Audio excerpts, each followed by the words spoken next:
You're cut. Hand over everything you built. My boss fired me in under 2 minutes and smiled while saying the systems I created were company property. I didn't argue. I didn't panic. I stood up, walked out, and let him believe he'd won. What he didn't know was that his decision triggered consequences that would hit payroll, operations, and leadership within days. Phones would ring, meetings would explode, careers would end. If you've ever been pushed out by someone who thought you were disposable, stay with me. Hit subscribe, drop your story in the comments, and watch what happens next. I walked into the building the same way I had for years. Badge at the gate, nods from people who depended on systems they never questioned. Before the morning meeting, an email hit my inbox asking for a consolidated operations report by noon. So I pulled live data, merged 3 dashboards, and sent a single file that replaced 6 departments' updates.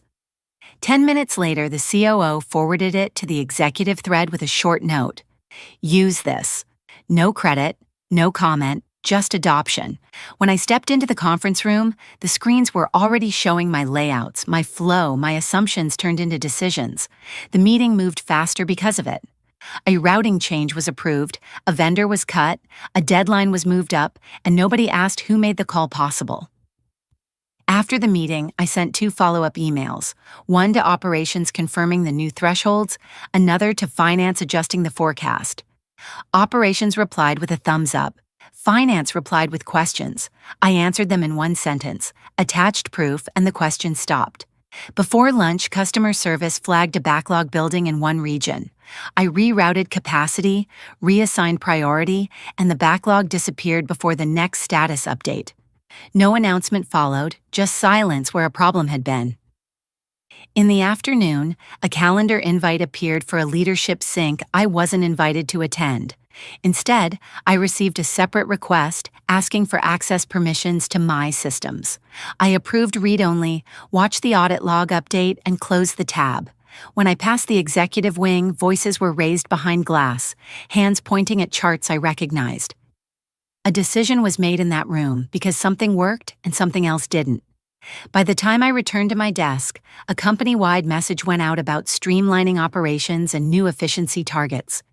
Within minutes, department heads began replying, all with concerns, exceptions, and questions. I didn't reply. I opened my task list, marked 3 items complete, and sent one final update to operations confirming nothing would change before the next review. The silence that followed wasn't peace. It was dependence settling into place, unnoticed, unacknowledged, and already taken for granted. When the calendar invite arrived marked urgent, I didn't open it right away. I finished the task in front of me, sent the approval to operations, and only then walked toward the executive floor. Before I entered the room, I saw HR already seated through the glass, folders on the table, water untouched. The CEO didn't stand when I came in. He stayed, leaned back, one ankle on his knee, laptop open like this was a routine check-in instead of an ending. He started talking before I sat down. He said the company was moving in a new direction. He said leadership had reviewed priorities. He said my role no longer aligned with where the business was going. No preamble, no warning, just a decision delivered like a memo. I asked one question, whether this was a reduction or a termination. He said termination, effective immediately. HR slid a document across the table. I didn't pick it up. He kept talking, filling the silence with rehearsed confidence, explaining that the systems I worked on were company assets and would remain in use without interruption. He said access would be cut. He said it was nothing personal. When I didn't respond, he added that cost discipline required hard choices and that my compensation didn't make sense anymore. I stood up. That made him pause. He looked to HR, then back to me, and said security would walk me out. When I stepped into the hallway, a guard was already there, eyes lowered, ready to do his job. We walked past conference rooms where people were still arguing over numbers generated by tools I built. No one spoke. At my desk, I packed what fit into one box. A notebook, a mug, a charger. I logged out of my workstation and watched the system accept the command without protest. The guard waited, hands clasped, giving me space he couldn't afford to give. On the way out, my badge stopped working at the inner door. He swiped his and held it open. Outside, the air felt sharper, louder. I didn't turn around. When I reached my car, my phone vibrated. An automated email confirmed my termination and listed next steps. A second email followed, asking me to forward documentation for continuity purposes. I didn't reply. I drove away and pulled over only when my phone rang again, this time from my attorney.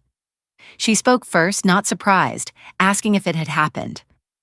I said yes. She told me not to sign anything and not to answer any internal messages. She said the contract mattered now more than it ever had. When the call ended, another notification appeared, this one from IT, stating my access changes were in progress. I opened my laptop and checked the dashboard out of habit. The systems were still live. My credentials still worked. Nothing had changed yet. I closed the laptop and put it in the passenger seat. The decision they made in that room was final. The consequences hadn't started yet, but they were already moving, quiet and patient, waiting for the company to realize exactly what it had just agreed to lose. The morning after I was walked out, I didn't wake up early out of habit. I woke up because my phone wouldn't stop lighting up. I didn't answer it. I made coffee, opened my laptop, and checked the one dashboard I'd never disabled because it wasn't tied to employment access. Before the first leadership meeting of the day would have started, the indicators were already shifting. A regional operations queue was backing up, not dramatically, just enough to trigger internal alerts. That alert would land in someone's inbox, someone who used to forward it to me without reading it. This time, it sat unanswered. When the company-wide update email went out about maintaining normal operations during the transition, department heads replied with questions about approval authority. No one answered them. A finance analyst attempted to override a routing rule to clear a backlog. The system rejected it and logged the attempt. 10 minutes later, customer service escalated complaints from that same region. Before lunch, the COO sent a message to the executive thread asking why the daily performance summary hadn't populated. The reply came from IT, saying they were investigating. They weren't. They didn't know where to start. I watched the error count rise, not because anything was broken, but because processes depended on judgment calls no one else had ever been trained to make. In the afternoon, my phone rang again. This time it was a number I recognized from leadership meetings. I let it ring. An email followed, brief, polite, asking if I could answer a few questions to help ensure continuity. I didn't respond. Another alert appeared on my screen as inventory thresholds crossed into inefficient territory. That would cost money by the day's end. No alarms went off. No emergency meeting was called. The systems did exactly what they were designed to do, which was assume someone competent was paying attention. When the end-of-day reconciliation failed to generate, finance tried to rebuild it manually. The result was late, inaccurate, and flagged by audit. The next morning, before the executive meeting, a revised agenda went out, adding operational risk review as the first item. I knew what that meant. Someone had finally admitted they didn't understand what they were seeing. During that meeting, which I followed indirectly through system queries and permission changes, access was requested for people who had never touched these tools before. I approved nothing. By midday, IT attempted to change credentials globally. The attempt failed because dependencies blocked it. That failure triggered a cascade of warnings that reached the COO and the CEO at the same time. A new email went out. This one marked urgent, asking for immediate assistance in resolving unexpected system behavior. The tone had changed. There were no buzzwords now, no talk of streamlining, just questions stacked on questions. Customer service began offering credits to calm complaints. Operations delayed shipments to avoid compounding errors. Finance froze. Discretionary spending because forecasts no longer reconciled. None of this was catastrophic yet. It was worse. It was visible. Each small issue created a meeting. Each meeting produced a decision that couldn't be executed cleanly. By the time the second day ended, the silence that used to mean stability had been replaced by constant noise. Messages, alerts, calls, all circling the same problem without naming it. I closed my laptop and set my phone face down. They had made a clean break with me. What they hadn't broken cleanly was their dependence. That was still intact, woven through everything they were trying and failing to control, tightening with every decision they made without understanding the systems they were standing on. Before the emergency leadership meeting happened, my attorney called me back. She didn't open with sympathy or questions. She opened with instructions. Don't respond to any internal requests. Don't sign anything. Forward every message you receive to me. While she spoke, I opened the contract we'd finalized years earlier, the one no executive ever read past the compensation page. She referenced a paragraph by number and title, then asked me to read it out loud. I did. The language was plain. The company had been granted permission to use specific operational frameworks for as long as I remained employed. Termination ended that permission automatically. No grace period, no exceptions. When the meeting invite for operational risk review was sent company-wide, I didn't attend. I watched the effects instead. Requests for access multiplied. Permissions were toggled, then toggled back. Someone attempted to clone a workflow and deploy it independently. The system blocked the attempt and flagged it. That flag triggered another alert, which triggered another meeting. When my attorney finished explaining what the clause meant in practice, she asked one question. Had they mentioned it at all during my termination? I said no. She told me that was important. When the follow-up email from the CEO arrived asking to clarify ownership boundaries, she drafted the response herself. The message was short, neutral, and precise. It stated that any continued use of the licensed frameworks would require a new agreement and that all inquiries should be routed through counsel. Within an hour, her inbox filled with replies marked urgent. In the building I no longer entered, people were finally saying the right words in the wrong order. Compliance, exposure, continuity, risk. The afternoon status update went out late and incomplete. Customer service leaders pushed back. Operations requested temporary overrides. Finance asked for manual sign-off authority. None of it moved forward. Every request led back to the same blocked gate. Before the next executive meeting began, IT attempted one more workaround, pulling archived documentation and trying to rebuild a critical process from screenshots. The output didn't match live data. When they pushed it anyway, the discrepancy triggered a halt in downstream reporting. That halt was visible to the board. My attorney called again. This time she was smiling. She told me the COO had asked whether the situation could be reversed quickly. She asked what I wanted. I told her I wanted them to understand the position they'd put themselves in. She said they already were. The CEO's tone changed in his next message, abandoning authority for urgency. He asked for a call to clear up a misunderstanding. I didn't take it. Instead, my attorney replied that all discussions would be conducted formally. By the end of that day, the company had stopped trying to act and started trying to negotiate. The systems didn't collapse. They did something more damaging. They slowed. Each slowdown created visibility into processes leadership had never examined. Each delay forced them to explain decisions they'd never had to justify. When the daily operational summary failed again, the board requested a technical breakdown. No one could provide one. The meeting ended without a plan.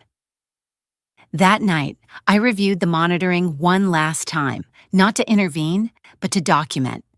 Error rates, delays, failed attempts. All of it time-stamped, all of it attributable to actions taken without authority. I sent the file to my attorney and closed my laptop. The next morning, before the next round of meetings, a new email went out to the executive group canceling all non-essential initiatives. The subject line was simple: stabilize operations. They were finally asking the right question. They just weren't asking it of the right person anymore. Before the next executive briefing, my phone started ringing again, this time from numbers I hadn't saved because I'd never needed to. I let them ring while I reviewed the latest operational summary my attorney forwarded to me. It wasn't confidential anymore. It was incomplete. Entire sections were missing, replaced with placeholders and notes about pending validation. That document went to investors. Within hours, follow-up questions landed in leadership inboxes asking why projections had shifted without explanation. The response was a delay. When the delay passed, the response became an apology. Before the afternoon meeting, operations attempted to bypass a constraint to clear delayed shipments. The override partially worked, pushing volume into a downstream system that couldn't reconcile the load.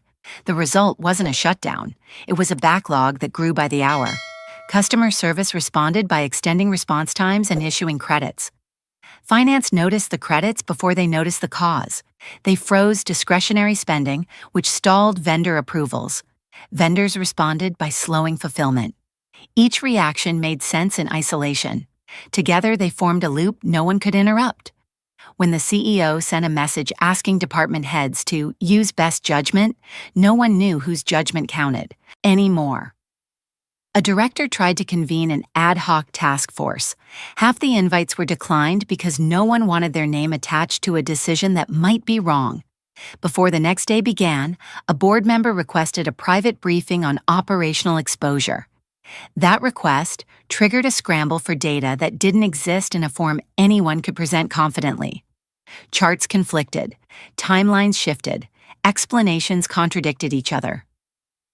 During that briefing, someone finally asked whether I had been consulted. The room went quiet. The answer was no.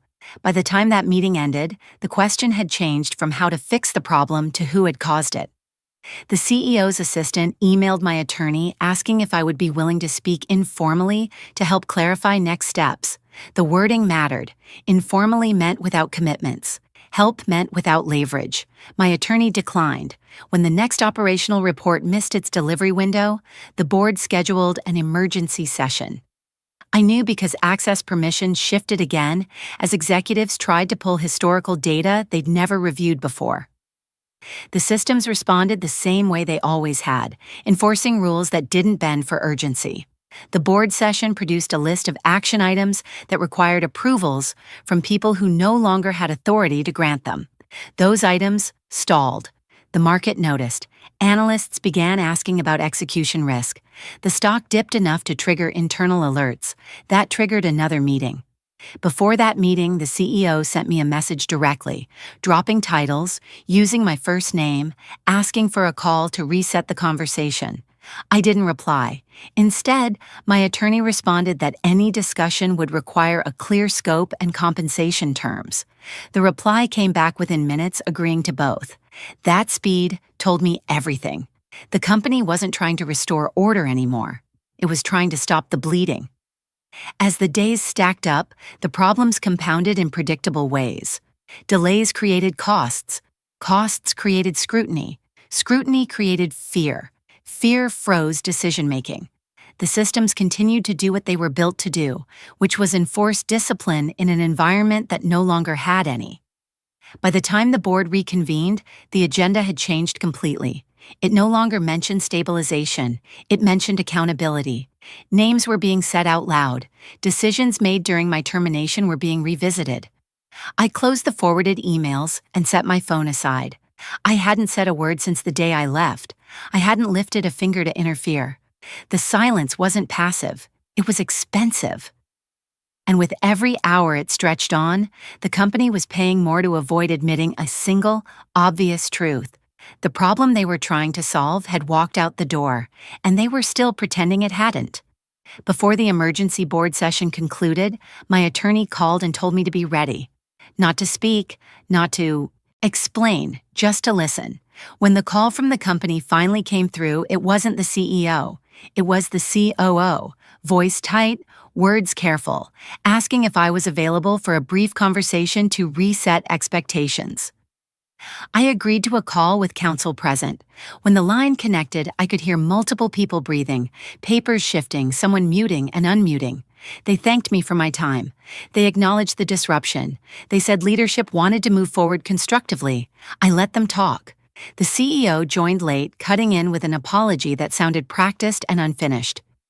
He said mistakes had been made. He said decisions were taken too quickly. He said they valued my contributions and wanted to find a path forward.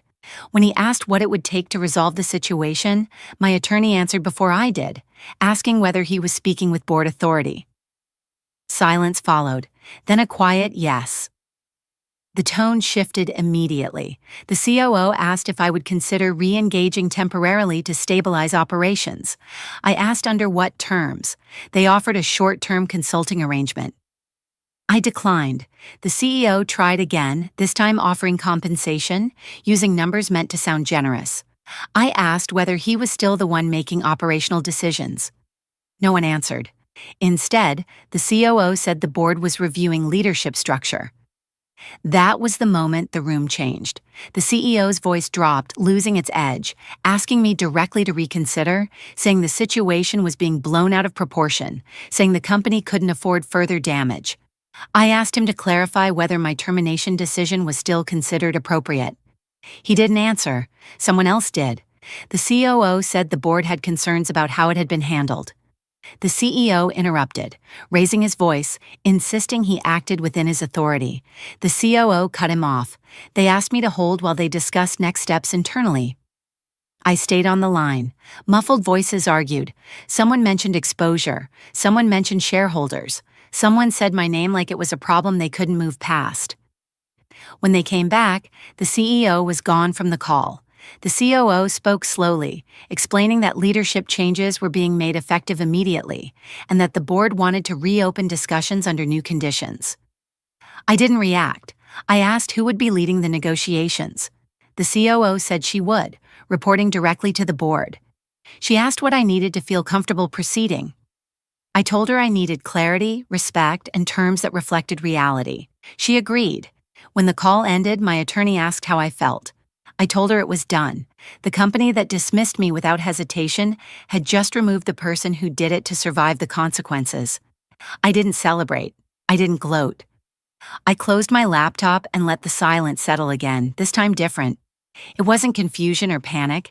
It was recognition arriving late, forced, by pressure, and paid for in full. Before the board finished reorganizing itself, I took a meeting they didn't know about. It wasn't secretive or dramatic. It was practical. When the email went out announcing interim leadership and a pause on negotiations, I forwarded it to a contact I'd known for years at a competing firm and asked a simple question. Are you still looking to expand? The reply came back asking for a call. When I joined that call, there were 3 people on the line, none of them wasting time. They asked what I controlled. I told them exactly what I owned, exactly what it touched, and exactly why it mattered. They didn't interrupt. They asked what problems it solved. I told them which bottlenecks disappeared, which costs flattened, which decisions stopped requiring guesswork. They asked how fast it could be deployed. I said that depended on whether they wanted it rushed or done right. Before the call ended, they asked for a follow-up with their legal and operations leads. When that meeting happened, the questions got sharper. They wanted to know what support looked like, what limits existed, what kind of exclusivity I would require. I told them I wasn't interested in selling anything outright. I was interested in licensing under terms that made sense for both sides. They asked for numbers. I gave them a structure instead. Annual licensing, performance escalators, clear boundaries, and my direct involvement during integration. They didn't push back. They asked for a proposal. While they reviewed it, my attorney forwarded another message from my former company asking whether I was open to resuming talks. I didn't respond. The next time I heard from them was through counsel, with a revised offer attached and language emphasizing partnership. I read it once and set it aside. When the competitor's response arrived, it was direct. They accepted the framework and asked to finalize details. We spent the next session tightening terms, adjusting timelines, and defining decision rights. There were no arguments, just alignment. When their operations lead walked through the deployment plan I'd outlined, he stopped halfway through and said this solved problems they'd been fighting for years. The tone in that room was different from any I'd experienced before. No one questioned ownership. No one assumed access. Everything was discussed explicitly, respectfully, with consequences attached. When the paperwork was finalized, my attorney sent it over for signature. I signed it without hesitation. That same afternoon, the board at my former company requested an urgent update on negotiations. My attorney replied that I was no longer available. The response that followed was immediate and disordered, asking for reconsideration, asking for terms, asking for time. I didn't see it until later. I was already on another call, this one planning rollout. Before integration began, I reviewed the systems one last time from my side. Not to change anything, but to ensure clean separation. When access was formally revoked under the original agreement, the transition completed itself. There was no dramatic shutdown, no announcement, just a quiet shift as control moved where it belonged. When the press release from the competing firm went live, it framed the partnership as a strategic expansion. It didn't mention my former employer at all. It didn't have to. The market filled in the blanks. By the time analysts connected the dots, the conversation had already moved on. In the days that followed, my phone stayed quiet. No more requests, no more apologies, no more attempts to renegotiate what had already been decided. I spent that time with a team that listened, planning systems that would scale without fear of being taken for granted. The deal didn't feel like revenge. It felt like correction. The company that removed me thought the story ended when I left the building. It didn't. It just stopped being theirs to tell. Before the quarterly earnings call, the difference was already visible. The company that had removed me was still issuing updates about stabilization, still explaining variances, still promising progress in future quarters. Each statement produced questions it couldn't answer cleanly. When analysts asked about execution risk, leadership spoke in generalities. The stock reacted accordingly. At the same time, the firm I partnered with didn't talk about recovery at all. They talked about expansion. When I walked into their operations center for the first full review, the screen showed clean flows, consistent metrics, and decisions being made without hesitation. The meeting moved quickly. A proposal was approved, a region was added, and a pilot became a permanent rollout. Afterward, someone thanked me for making their job easier. It wasn't flattery, it was acknowledgement. In the weeks that followed, I watched the contrast sharpen. My former company hired consultants who delivered slide decks filled with recommendations that required approvals no one trusted themselves to give. Each new process introduced another layer of delay. The systems they rebuilt worked, but only partially, and only when someone intervened manually. That intervention became the new bottleneck. Customers noticed. Some stayed out of habit, others didn't. Contracts quietly shifted elsewhere. Meanwhile, at my new partner, decisions that once took weeks happened in a single meeting because operations stopped bracing for failure and started planning for growth. The tone changed. The urgency was productive, not panicked. When the board there asked for a roadmap, I gave them one and they committed to it without second guessing. The work moved forward. Months later, at an industry conference, I saw familiar faces from across the room. Some nodded, some looked away. One former executive approached and tried to make small talk, mentioning how challenging the past year had been. I listened, then excused myself when the conversation turned toward asking what I was working on now. The answer was public. It didn't need to be explained privately. The company that let me go eventually announced leadership changes and a renewed focus on fundamentals. The announcement was framed as a reset. The market treated it as an admission. The damage wasn't dramatic anymore. It was structural. Their recovery would take time and money, and it would always lag behind competitors who hadn't dismantled their own foundations. I didn't feel vindicated when I read the headlines. I felt unsurprised. The outcome followed directly from the decision they made in that room. What changed for me was simpler. I stopped having to defend the value of my work. I stopped being asked to justify decisions after they'd already produced results. The systems I built kept running, not because I guarded them, but because they were understood by the people using them. When issues came up, they were addressed directly. When improvements were proposed, they were implemented without politics. That was the real difference. Respect wasn't expressed in words. It was embedded in how decisions were made. Before the year ended, my attorney forwarded one last message from my former company, asking whether I would ever consider collaborating in the future. I didn't reply. There was nothing left to negotiate. They had already chosen a path, and so had I. The story people like to tell about situations like this is that it's about revenge. It isn't. It's about alignment. When someone tells you you're expendable, believe them, and then make sure you're no longer in a position where they get to decide your worth. I didn't win because they failed. I won because I moved on to a place that understood what they were building and who they were building it with. The consequences that followed weren't punishment. They were simply the cost of ignoring what was holding everything up.